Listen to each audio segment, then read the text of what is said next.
What's on, ladies and gentlemen? My name's Ross, I like games, and today we are continuing our look at the battle cards from Wave 2 of the Transformers TCG, Rise of the Combiners. We're going to go through them all, and today we've got a trio of cards to have a gander at, all of which are involved with what I like to call cheeky damage. That's right, ladies and gentlemen. Cheeky damage. Some people call it non-attack damage. Some people call it direct damage. It is damage which is not dealt by attacks. So we can start off having a bit of a look at Crash Landing. This is an upgrade utility that can only be put on planes, and it does not have a battle icon, so it better be pretty gosh darn good. When the upgraded character is KO'd during your opponent's turn, do damage equal to its total attack to a tapped enemy.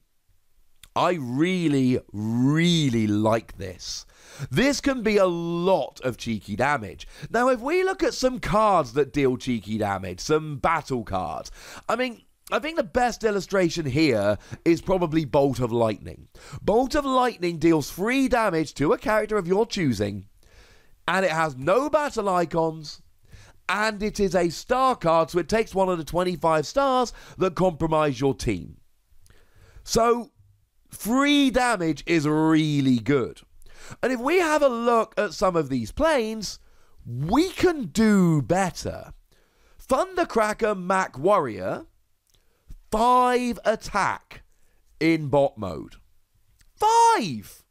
Now, it's only if you're KO'd in bot mode you'll get that, but still that's pretty good.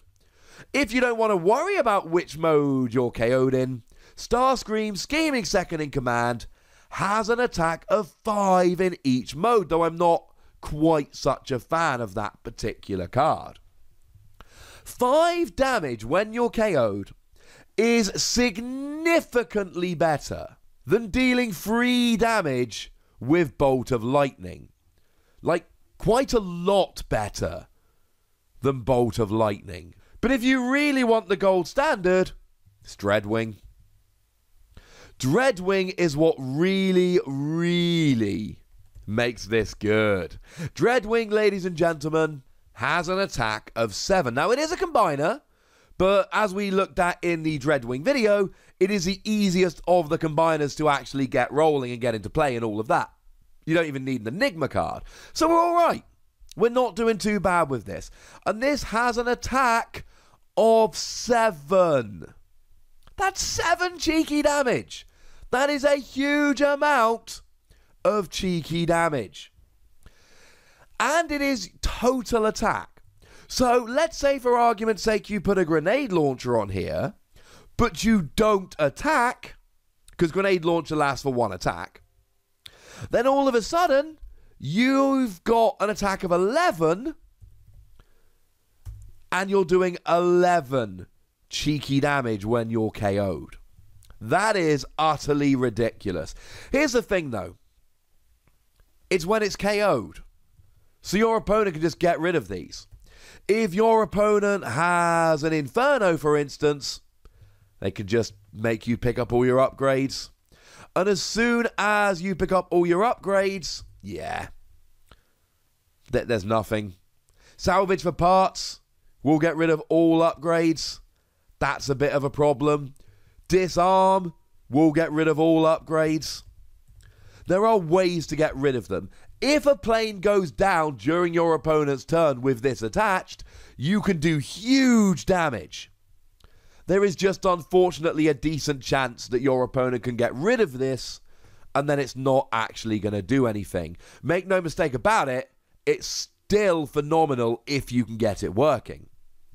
How about Energon Slingshot? Energon Slingshot can only go onto melee characters. It's got a blue icon. Melee characters, yeah, a lot of the time you're going to want to be attacking. Blue is not what you need for attacking, but never mind. And you get +1 attack, and it's a weapon. So again, really making it out as an attacking deck card with a blue icon, which we'd rather not have. But when you put it on a melee character, do 1 damage to an enemy. And actually, this is fine, but it's not as good as some of the other options we've got. I mean, a card that I mention quite often in my videos is Armed Hovercraft, which does 1 damage to each enemy when you put it onto a ranged character. Now, admittedly, that is ranged, not melee. Maybe melee doesn't want enough. I mean, melee probably wants it. What I mean is maybe the card designers don't want to give melee characters as much as ranged characters, given that melee characters generally are a bit more attacking and can generally do a little bit more damage.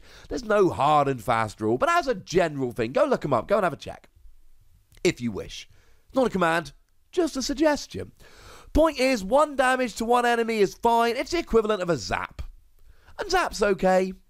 But then again, the most use I've seen for zap from decklist people are posting over on the Facebook group is you play zap because you can do 1 damage while having an orange icon, so you play it in attacking decks to get a bit of extra cheeky damage going on. This has a blue icon. And look, in terms of the +1 attack, we've got other options for +1 attack. We looked at Mining Pick a little while ago, which is an upgrade weapon that gives you +1 attack. And you've got an orange icon. And when you attack, you've got Plan 2 and you get an extra +1 attack for each card you put on top of your deck. So if you're just going for the full, yay, I want +1 attack, Mining Pick is better. This is a card where you really want the cheeky damage. And it's not very much, but even 1 damage can be the difference between a win and a loss. We looked at Electrified Spikes for Dinobots, whereby if you defend and flip at least 2 orange icons, you do 1 damage. And the point I made there was very simple, that a lot of the time that 1 damage can be the difference between a win and a loss. That's what you're looking at here. Is it amazing cheeky damage? No, it really isn't amazing cheeky damage. But you get the +1 attack, and you get the cheeky damage, and maybe that's enough. Plus, come on, these melee characters have got body armor and power sword. They're being a bit greedy at this stage.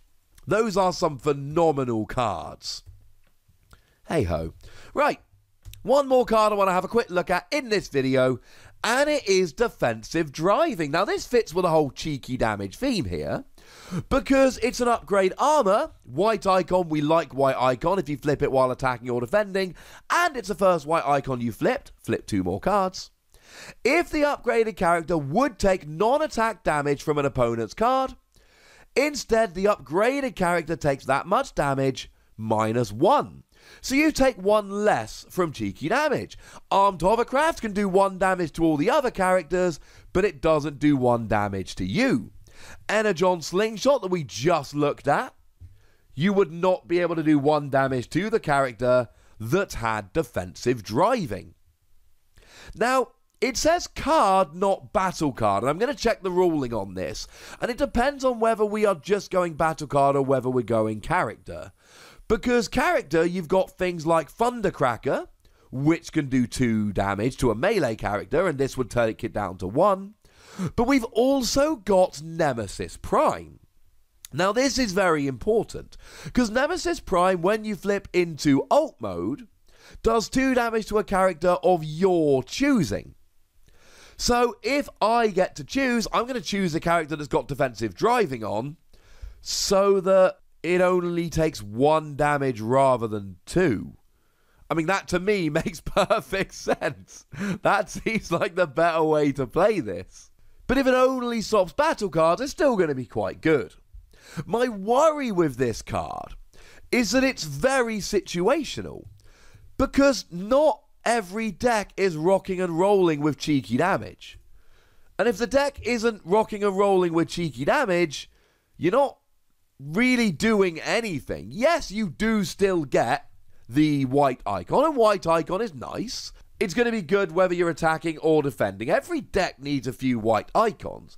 But this, to me, seems like a sideboard card. Now, bearing in mind, we don't have sideboard cards at the moment. We don't have a sideboard. But then again, we don't have organised play. When we have proper tournaments, maybe we will. If you could put this into your deck between rounds against a particular matchup, I would love it. As it stands, if you're against a deck that isn't doing non-attack damage, it's just a vanilla card with a white icon. And I don't know if I can justify putting that into my deck.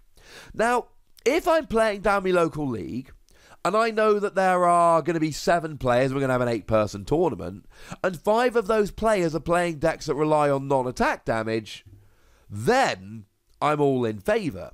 And if this does block character cards as well as battle cards, I will ask this question and it should be dealt with in a future rules FAQ. I will of course make a video on that as soon as it goes up.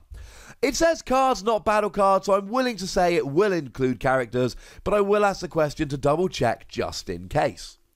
But even so, even though that would make it better, I still think this is a bit niche. This is a sideboard / I know what I'm playing against card, not a free of in a whole bunch of decks card.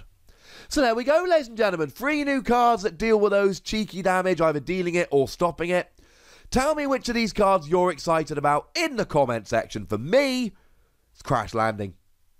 I know it's awkward and I know it can be removed, but in a plain deck, this could be phenomenal. Oh yeah, and while I'm talking about Crash Landing here, I probably should mention the Skywarp we looked at the other day, which is really good if you're willing to not play any battle icons. When you are in bot mode and you flip a battle card with no battle icons while attacking or defending, +3 attack, +3 defense, and when you flip to alt mode, you return a card that has no battle icons from your scrap pile into your hand, meaning you could actually get Crash Landing back to reattach it and just keep rolling. I am extremely excited about Crash Landing, but I want to know what you're excited about. So do go nuts in the comment section, ladies and gentlemen, but do please remember to be nice. And then make sure you like this video, subscribe to this channel, and follow me on Twitter at the Wossy, where we talk Transformers, and Keyforge, and Pokemon, and whatever other games take my fancy. But by far the most important thing, as always, look after yourselves till next time. Thank you very much for watching. My name's Ross, and you've been watching Wossy Plays.